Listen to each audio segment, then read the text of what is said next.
Vice President Leni Robredo binuwelta ng Malacanang sa akusasyon ni Pangulong Duterte ang nasa likod ng rekodon sa Senado. May report si Eagle News reporter Vic Sumintak. Vic.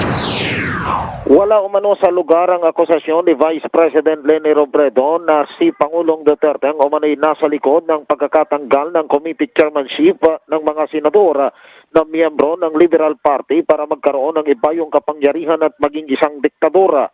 Sinabi ni Chief Presidential Legal Counsel Secretary Salvador Panelo na kailanman hindi nakialam si Pangulong Duterte sa panloob na usapin ng Senado na isang co-equal branch ng Executive Department.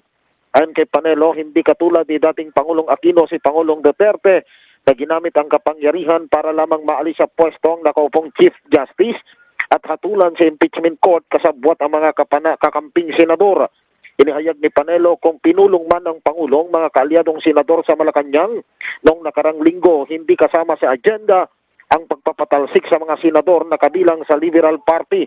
Inalisan ng committee chairmanship sina Senador Bam Aquino, Riza Ontiveros, Kiko Pangilinan at inalis din bilang Senate President pro tempore si Senador Franklin Drilon. Vic Samintak, Eagle News, I am 125.